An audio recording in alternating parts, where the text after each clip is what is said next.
You're listening to the Yeshiva of Newark at IDT podcast. I'm your host and curator, Rabbi Abram Kibalevich, and I hope you enjoy this episode. You've bought your tickets. The ushers are about to open the doors. Yes, the Projectionist has Semicha is about to start. But first, if you own a retail business and accept credit cards, your customers are getting points, miles, and all sorts of rewards every time they use their card. And you're paying the price. That's why NRS Pay, a product of National Retail Solutions, a division of the IDT Corporation, offers its cash discount program FeeBuster. You can start accepting credit cards for free. If your business processes over $18,000 a month, you pay no monthly fee and $0 out of your pocket for transaction. This means you, as a retailer, can enjoy the benefits of accepting plastic, and your customers still get those crucial miles they crave and need. NRS Pay FeeBuster provides every client with a free credit card reader with no long-term contract, no early termination fee, cancel anytime without a penalty. I'm personally familiar with this company, and they truly stand by their product, and they'll help you with live, stateside-based customer service on any issue or question. Visit nrspay.com or call 833-289-2767 to learn more about NRS Pay and the fantastically fair FeeBuster. Clear the aisles. The Projectionist has Semicha. Hi, I'm here with Yitzchak Kolakowski and the whole Kolakowski brood as we speak about films that were directed, created, so to speak, by women. Because, do you know what? Since 1986 or so, this month of March has been dedicated as Women's History Month. It started off as Women's History Week, and then it became Women's History Month, and the whole month of March, I guess. I don't know exactly, Yitzchak, why people need to know about women's history, because history of women is the history of men. But as we say, history is sometimes his story. So this is worthwhile, as everybody else is doing it, to speak about women's contributions in filmmaking, and specifically women that aren't that well known in terms of what they contributed. Obviously, film geeks know everything we're going to talk about tonight, but our audience might not know.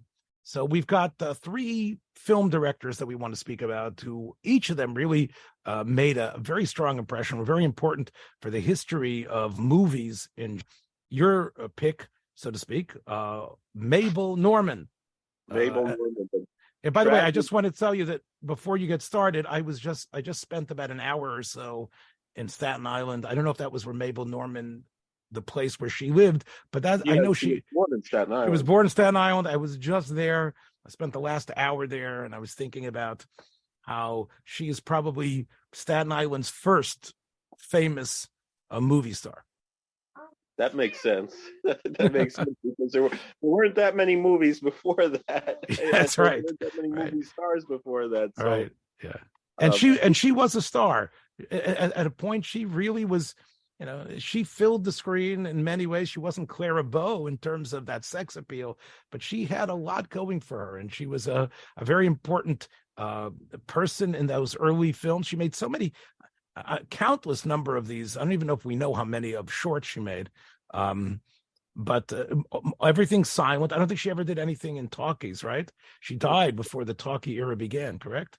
She died just as it began, and she was already. She had such a tragic and really scandalous life that by that time she was already not able to get any work. She tried to get into to Broadway by the end, but that also didn't work. England's version of vaudeville that Chaplin and others were part of. She really came into film, just that was like her first major thing, was actually in the 19, I guess around 1910 or 12. That was her first. She just was on the screen. And in those days, she was a model before that as a child, but she was a child model. But it's not like she did acting, or she was part of the she had necessarily perfected her comedic antics. She really was a pioneer, with D.W. Griffith and Max Sennett, who was her lover or whatever. And she really is one of the, I guess, unsung heroines of this whole medium called film for entertainment, right? Absolutely. She was definitely a pioneer. And she was not only an actress, but she was what I really wanted to bring up, which I thought was of historical interest, was that she wrote some of the stories and also directed several films, including some of Charlie Chaplin's first films, including the first film that was filmed. I always heard that the first time that Charlie Chaplin appeared in his famous Little Tramp character was a movie called The Kid Auto Races in Venice, meaning in Venice Beach, and not in Italy. It was in California, but rather they had filmed before that one, and he only appears in that very briefly, just walking around, not really doing anything. But before that, he was in the Little Tramp outfit in a film that was actually directed by Mabel Normand called Mabel's Strange Predicament, which I guess we both watched today. Right. Yes. You definitely threw that egg at me, that Easter egg, so to speak, at me. I just want to say one thing, Yitzchak, before you describe it, and I have some comments about it as well, is that the Keystone comedies, what Max Sennett was behind, they wanted a certain sort of fluidity and uniformity of all those shorts. So it was hard to figure out exactly, because they don't, the cards do not indicate who the director is. So it isn't like later films where that's the last card you're going to see directed by. So a lot of this is really based on, a filmographer's research that she had directed it, because it's not, she didn't get credit, so to speak. I think these films, especially these shorts, I wonder if it was sort of like a team effort, this type of direction that was going on. It was almost like the director wasn't, but it wasn't like Hitchcock, that the actors are cattle and director was like running the show. I think direction was less distinct and specific than it is in our minds today. Definitely. I don't know. I get that feeling. That was also, again, I can't quantify or qualify why I thought that, but that was the exact feeling that I had. Like, what does it mean exactly to be a director of a film in 1914 when you're, I mean, even at the time, there were there were some, films, Griffith, as horrible a person he was, and the types of horrible subject matters that he glorified, nonetheless was a brilliant. No, Birth of a Nation, you can definitely see there's a arc, and there was obviously somebody behind the scenes screaming and telling them what the black guy should be doing and what the white girl should be doing, and right. And Lincoln's assassination, it's brilliant. No, I agree with you, but I think the shorts especially, and when the title card comes on, it's called a farce, right? A farce comedy. The version I saw was, I think, a French print, so it actually said Charlot. I don't remember, Charlot and Hotel or something. Right, because they're emphasizing Charlie, because right. they're emphasizing Chaplin. But yeah. I think if you look at had in parentheses Mabel's Strange Predicament, but it was because the French, of course, they turned Chaplin. They always, like, long before they before they deified Jerry Lewis. Yes. Yeah, Chaplin was really probably not only in France, but in Latin America and other places, but he was Mickey Mouse. He was the universal symbol, and it was definitely lightning in a bottle. But I think the point is that yes, Mabel Normand directed a number of films. What direction means, and the fact that she directed Chaplin is so incredible, because he almost always directed himself. So and in fact, later that year, he actually, in 1914, because we're talking about a film that came out in February 1914. Later in August, Chaplin directed himself. Right. And you can see even the title card seems to indicate that it's Chaplin's film. In fact, Chaplin. Again, those are the prints that we have. I don't know if that's what was released. You make a good point. In other words, what audiences saw on YouTube or on the Internet Archive is not the original music, because there was no original music. Every theater had discretion as to what sort of music they would play along with the film that was going on.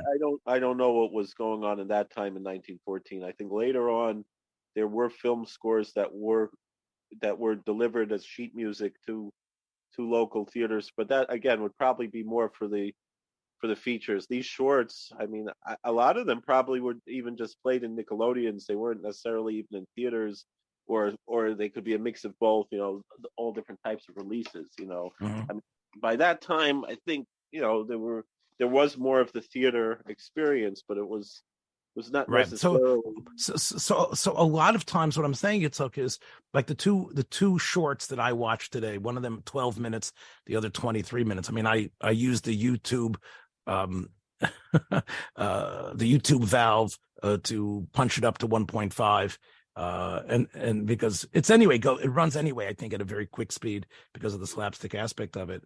But these films, the music punctuated it in a way that I'm not sure Mabel was responsible for. The director was responsible for. I can't imagine in any way it was. Right. And that's really part of what the later, like I said, the later hands who applied music to it, even people, let's say, even from the last 15 and 20 years, or from people who work on the Internet Archives, obviously we know the importance of a musical score. And the musical score, many times, creates a whole different aspect of these films. But still, there's Mabel Norman's the seed of creation is there. Definitely her persona. It's interesting that her whole oeuvre of films, she was Mabel. In other words, it's almost like it's like Tony Danza, right, or Bob Newhart, like Yeah. like of course he was called, I think, Robert Hartley or something like that, but in other words, there was something about, hey, my name, right? In other words, like her films were sort of like a distilling aspects of herself, and as we said, Chaplin had just come over from England a couple of months earlier, and in this film that filmographers have discovered. Other movies she done, it wasn't anything so incredibly special or different, but the touches that were there were, again, I'm looking at it from the standpoint of having seen much more of Chaplin's filmography, even others that either she did with him or with Arbuckle, with others. And what was interesting about this particular film was, as you mentioned as well, as we discussed before, was that Chaplin, the character of the Little Tramp had not really been formulated the way that we know him from even movies that would have been, like you said, even a few months later. He's presented here as a drunk and a lech, and somebody. There's a lot of lecherousness going on everywhere, by the way. Yeah.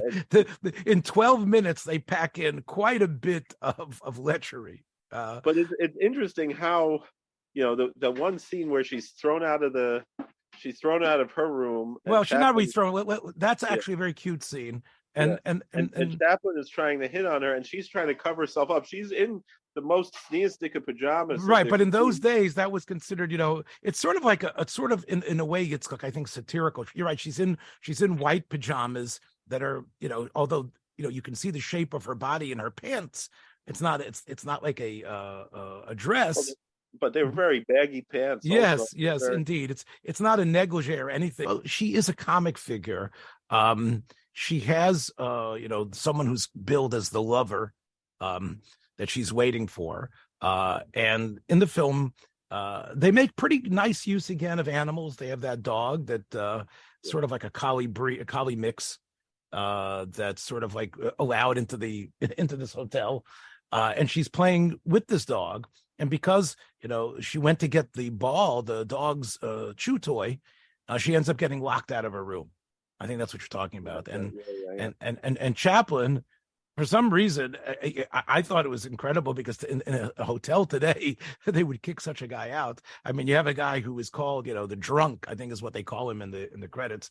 And he's just sitting in the, and he doesn't look like anybody of any sort of an aristocratic nature at all. And he's falling down and all his drunk antics, which, to our modern eyes seems a little bit, tired and overdone. But everybody in the hotel is so obsequious and so involved with him, as if, oh, sir, let me pick you up and let me take care of you. I thought it was interesting. I don't know if that was reflective of the times 100 and some years ago, that you could have a guy more than 100 years ago. I'm saying, like, 109 years ago. That's what I'm saying. Is that the way it was? Like, a guy could just sit in a hotel lobby? That's probably why they wanted prohibition. Right. And I think the film is trying to in a way satirize the tolerance that we have for people drinking. Because Chaplin does a lot of pratfalls. He falls down quite a bit, and it's interesting. I thought a shtick that he does consistently, which is his cane movements that he does. He's twirling the cane, and the cane's always hitting his hat or hitting something else, hitting somebody else, hitting someone else, or hitting his hat, or hitting somebody in the rear end. But and you're right. He didn't really do that in his later films as much. He always had that cane. But it wasn't a weapon at all. I think part of what look, the quintessential pathos of Chaplin you can find in The Kid, and The Gold Rush, the Nebuch, the Schlepper, the Schlemiel, or in City Lights, which of course is like one of the latest iterations of that person, the unrequited love, the sweetheart, the person of such a good neshama, the one who eventually becomes almost the barber in The Great Dictator. Yeah. This 1914 version, as you say, looks like the Tramp, but as you point out, clearly is just really a stock trope character of a drunk person. And it's interesting, I guess if you didn't know Chaplin's future, would you say he's really the star of this little short? No, Mabel's the star. Yeah, I have to tell you, I thought the direction was sloppy. You could tell that there were certain scenes that, for example, she's under the bed hiding. Right. And you can tell that was not filmed simultaneously with when other people are in the room. You can see that she, if Mabel Normand is indeed the director, it is quite primitive. I think Shlomi could do at least almost as good of a job as that, if not better, in terms of. I wasn't thinking in that direction, but no. But again, I was watching and saying, okay, let me see her directing qualities. Where and I think it's clear a lot of things have been spliced together in order to sort of like build this idea that her predicament is that she doesn't really mean to be in the room of this married couple.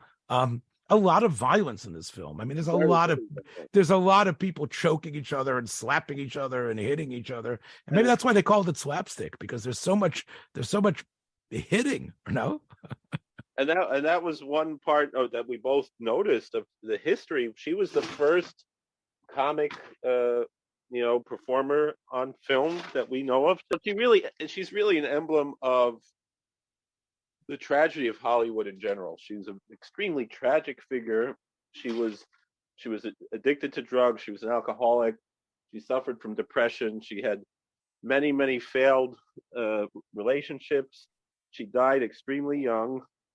But she was, a very historical figure who accomplished really, even if it wasn't, maybe if she wasn't the greatest director, she certainly was a great actress. She certainly, you could see her acting ability. Let's talk about that for a second. Last week on my pontification of Singing in the Rain, I talked about the serious part of Singing in the Rain, and that was what was silent film, and what was it that survives from silent film into talkies. And part of what Singing in the Rain posited was, Comden and Green, was that a lot of silent film was pantomime, was miming, wasn't really true acting, and that the new technology allowed for the life of distilling the life of an energy that wasn't there before. I think that is a simplistic reading of it, especially when you take a look at these shorts. There's the title cards are almost are insignificant. There is a lot of real, I remember like 2 or 3 title cards, right? There's a lot of real emotion and mostly comic manic expressions that are going on there. So I when we talk about being an actor and actress, there clearly is. It isn't just miming or pantomime that's happening, and I think that you see maybe that's true in most of the Senate films. Yeah, this one didn't have any of that pantomime in it. It was really a realistic. Well, comedy. It was. I'm saying like not realistic, but I'm just saying it was something that the pratfall, the kind of comedic.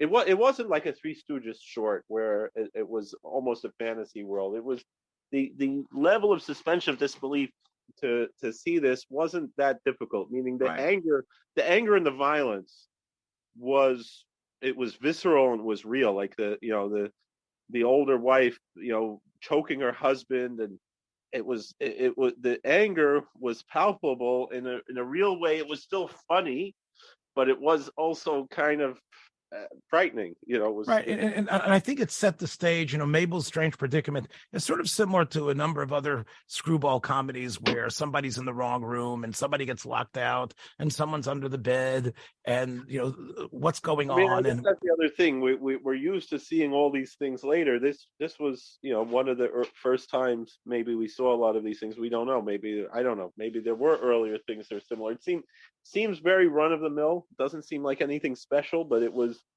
But again, when we look back at Frankenstein or Dracula and compare it to things now, we're used to all these tropes. But when they first came out, it was something. Yes, they definitely in a way, created the mold that others followed, and that's really, we understand that in terms of any developing technology or any sort of field. I think the other film that you didn't see that I did watch, based on your recommendation, was called Mabel at the Wheel, and this was made also. Okay, well, I'll remind you what it is. It's basically, it goes on too long. I think the 12-13 minutes or that Mabel's Strange Predicament is almost perfect time. This one is about 23 minutes. I think it drags on a little bit too long. Chaplin is a lot more hammy in this. Chaplin plays a villain who loves his bicycle and is sort of anti the car. And this film is really about the rise of the automobile and about a certain type of automobile race that eventually occupies the second part of the film. And Mabel, she has the same lover that she has in Mabel's Strange Predicament. Her lover has a car that is a touring car, but also doubles as a race car, and is going to be involved in a big race, which I guess is sort of like the Indianapolis 500, where they're just going around and around.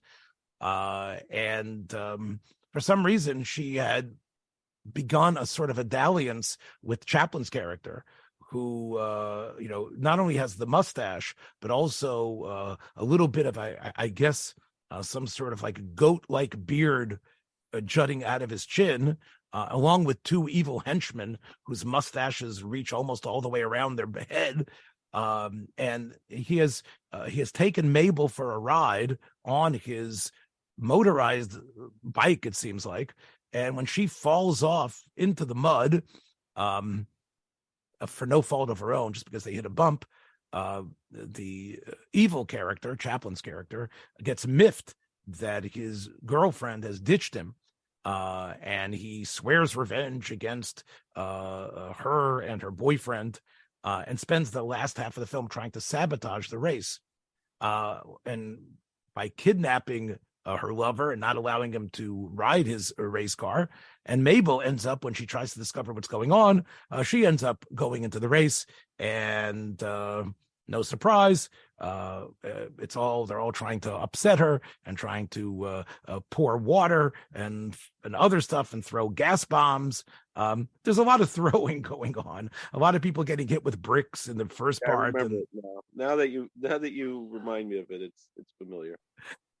Okay, so this film is also ascribed to Mabel Normand as a director, and it's interesting not only for Chaplin. People want to see the development of Chaplin and seeing Chaplin playing a bad guy. There is a lot of I would say, inventive use of pins, whether the pin is whether the pin is bursting the tire or the pin is going into the posterior of a person. There's also really, it makes fun of people in the crowd, of the spectators. There is a lot of, I don't know if Keaton and Lloyd would have loved the gags, but there are some very typical Senate, Keystone gags in it. I think there's more frenetic and interesting camera work in Mabel at the Wheel than there is in the earlier film. And again, some people say that she did it in combination with her lover and her mentor, Max Sennett. But I think there's a little bit more of what we call, the classic director type of view in Mabel at the Wheel. I can't say it's a superior film. It is interesting to see Chaplin evil, not only lecherous, but actually, you're supposed to boo at him. I don't believe that they were, demeaning to the women. I think Mabel Normand especially holds her own. She isn't just a wallflower. She hits back. She punches back. She's the hero, really. That's her life. That's her. When she was later on in her life, she was accused of, she was in a hospital sick, and there was a jealous wife who was just trying to steal money from her, and claimed that she had some kind of affair while she was a director. A Desmond was his last name, and Mabel was insinuated to be implied with him, and I think he died, and there was some insinuation that he was murdered, and there's some insinuation that Mabel Normand might have been culpable in some way in his death. It's clear, I think, that Billy Wilder's Sunset Boulevard's heroine, Norma Desmond, is probably a nod to Mabel, right? Mabel Normand Desmond. Hank, reaching back towards that era. So I think if anybody is interested to discover the films that she was a part of and her life and history, she has been portrayed in popular films over the last 30 years. I noticed that Marissa Tomei, Bernadette Peters, and others have portrayed her in various ways. I think she's finally getting the honor that she deserved as a pioneer. So she's exactly not well known, but I think probably people like Sennett and Chaplin and others who outlived her were able to, in a way, diminish what she did and to make her just like a bit player, so to speak. That sounds right, because she wasn't really a star. She was always in the news, usually for scandals. She died, like I said, she died from tuberculosis. There's a question whether she was 36 or 38. It seemed that she lied about her age, and she was actually 38. And so again, that's all these, and she was. It's a horrific thing that she died so young, and she had such a tragic life, drug abuse, everything else. But that's the live fast, die young Hollywood. That's right. And again, sort of as frenetic and wild as some of the Senate comedies themselves, but in, of course, a negative way.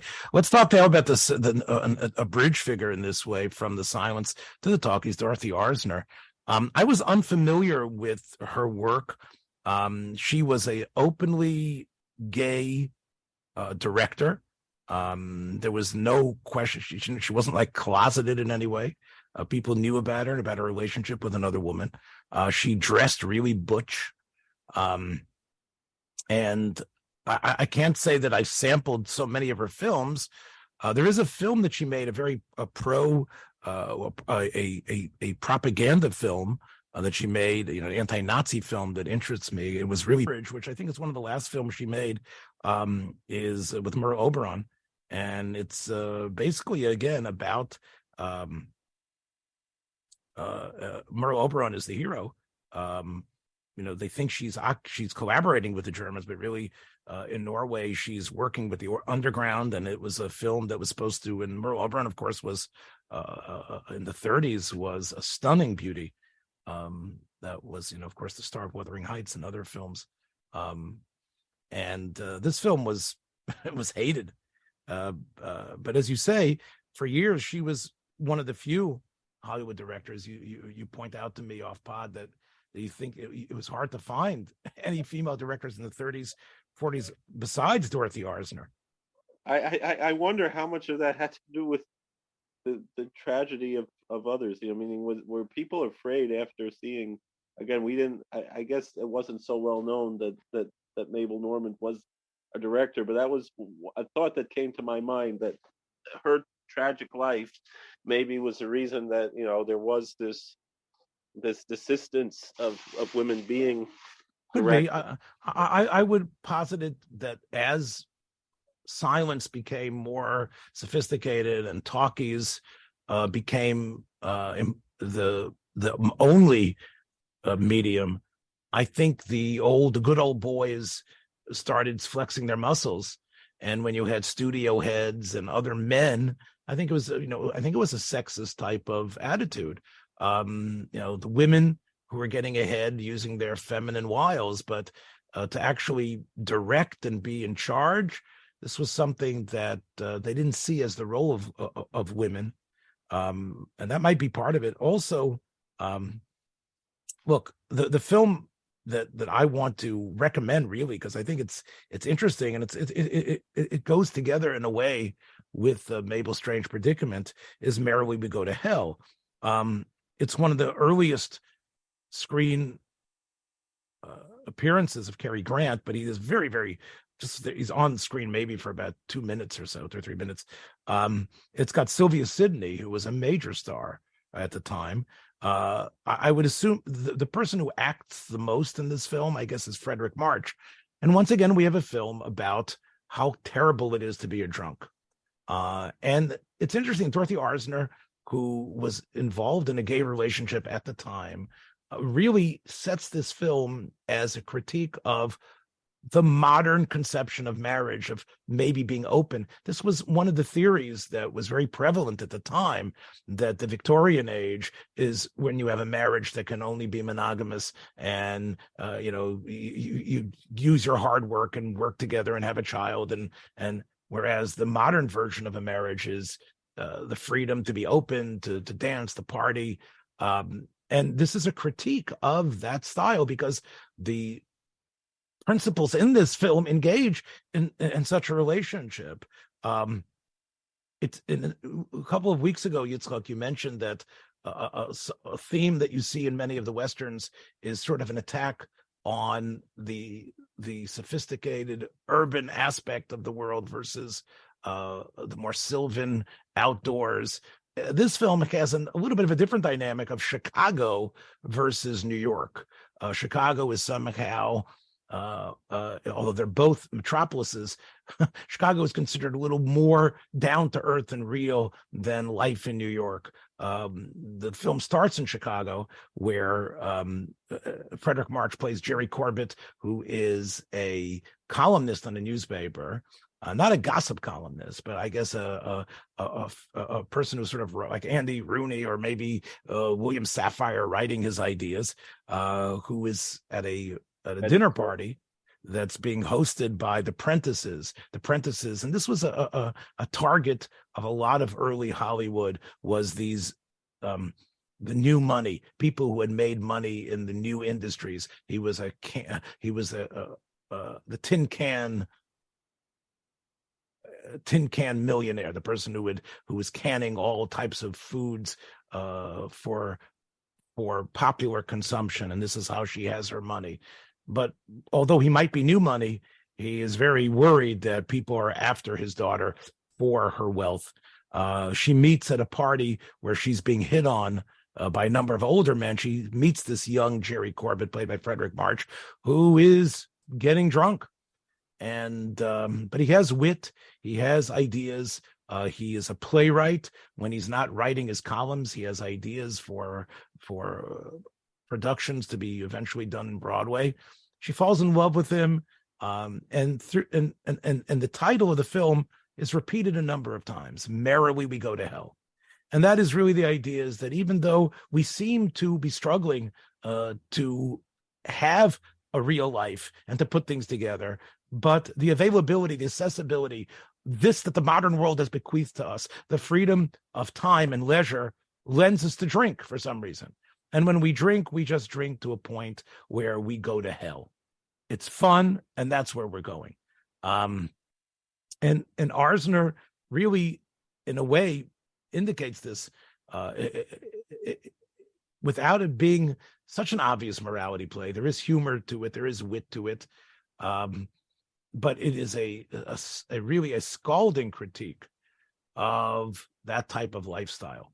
And what ensues is that his play finally gets accepted, and they move to New York. And he begins a liaison openly with one of his old lovers, and she recognizes that he's married, and still, the relationship goes on. He begs her, close the door, don't let me go. I'm having this passion. I have this desire to cheat on you. Don't let me cheat on you. She says, if that's the way you are, just go ahead and do it. And the film really, although March does a lot of the hammy acting of being anguish and being drunk, Sylvia Sidney really I think shows fragility. She shows how she could be in love with someone who's so hurtful to her, and there is a number of discussions about why people stay with abusive and difficult people, and what one gets from it. So it is an interesting character study. It's an interesting look at the world of that time, of 90 years ago. And I think that in a way, despite the person who's making it didn't live a lifestyle that we would say was anything like Victorian or prudish, it really is an argument for the good old concept of a marriage built on love and trust between one man and one woman, and the possibility of having children. Again, I like Frederick March's performance. It's a little bit over the top. Sylvia Sidney, though, is really a jewel in this film. And you can check out the other films by Dorothy Arzner. Ken Taylor was in it too.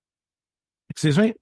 Ken Taylor was also in it. He was in Yes, Kent has a small role in it as well. Yes, Kent plays a possible suitor of Sylvia's character, of Joan. I'm not that familiar with I guess the best friend character, Richard Gallagher, who you might know about him. He sort of he has a couple of very wonderful comedic lines about there ought to be a law and how the world needs to change. And he sort of goes along with the type of stupor that seemed to fill the world in the late 1920s and early. Let's end tonight with a discussion of another female great director of the late 1940s and early in the 1950s, including television programs in the 1960s. She began her career as a sort of a very pretty ingenue, and she eventually gaining star roles in a number of films in the early 1940s. Ida Lupino. She was even in a Bird-Eye Gordon movie in the 70s. Last week. she kept active. Those of you who aren't that familiar with her, of course, might remember her from a classic Twilight Zone episode where she actually plays a movie star who ends up becoming so self-absorbed in her old films that she doesn't really have any life. That was not Ida Lupino. Ida Lupino seemed to, even from the get-go, like Gene Kelly that we spoke about last week, have a desire to get behind the camera. And the film that I want to recommend, which has been extolled by Eddie Muller and others as a great example of film noir, is The Hitchhiker. And it is a film I saw a couple of weeks ago. And it is a film that is full of verite and suspense. It's based on a real story of a serial murderer who I think his name was Cook, who basically, in a more innocent time when people used to hitchhike and people would pick them up, whether they looked like Claudette Colbert or like Clark Gable, people would pick up hitchhikers consistently. And this was a hitchhiker who, after you picked him up, he would kill you, right? And steal your car and dump your body somewhere. Eventually, he was caught. And according to a lot of the notes about this film, when Ida Lupino had read about this person, she actually went to interview him on death row to sort of get a sense of what sort of person would be doing this. What is the mind of a serial killer? And she cast her and her production crew cast in this film someone that I know, of course, as William Tallman, who was the district attorney in almost every single episode of Perry Mason, who sort of represented the law and represented what the government was trying to do, and he lost every case. But he was buttoned down and to the point, and in this film, he actually is one of the most, I guess, one of the most terrifying, criminally insane psychopath who clearly has had, although they talk about an abusive childhood, he clearly his motivations are muddled but demonic, as he is able to get these two fellows who are on a hunting and fishing trip. And it's Frank Lovejoy and Edmund O'Brien. Edmund O'Brien, is almost unrecognizable in this film. He had a tendency to mug a lot for the camera. He doesn't do it in this film. There's only one scene where he sort of erupts. And part of what Lupino is able to do with her suspense is to not talk this film to death. It's shot in the deserts, I think in New Mexico and California, but it's supposed to be Mexico itself. And there are a number of actors and actresses speaking Spanish in this film. There is a recreation of Mexican life in the 1950s. Some of it tawdry, but most of it very, very complimentary to life in Mexico. Yes, the standard place where you get gas and go in for a cold drink is dusty, and it's very tough to be able to see anything similar to a typical diner and rest stop in the United States. But they are good, decent people, and the Mexican police are involved along with the U.S. Police in terms of capturing this wanted murderer. When it becomes clear through various clues that the police are able to pick up that these two guys have been hijacked by this psychopath who is taking them into Mexico with the hope of getting to a certain ferry on the coast, in which he will make his escape to California and perhaps in that way be able to elude the police. There's a lot of tension in this film. It is shot in very stark black and white. And you really aren't sure exactly how these two guys are going to make it. They are, in a way, there's a little bit of a Stockholm syndrome going on.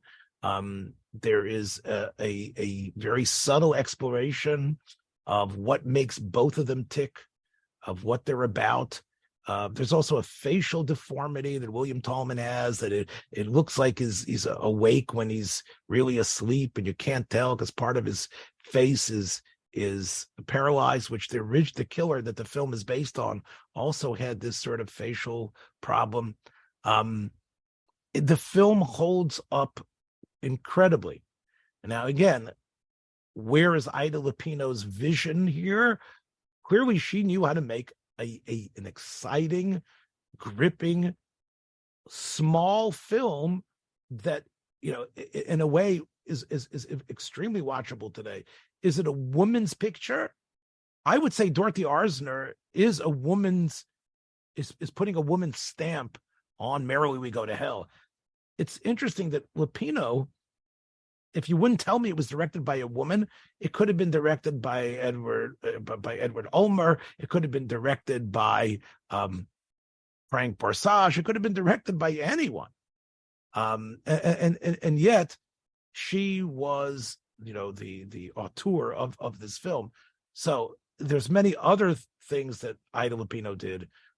This might be, the greatest film that she directed. It really, it's getting a lot of attention in the last couple of years.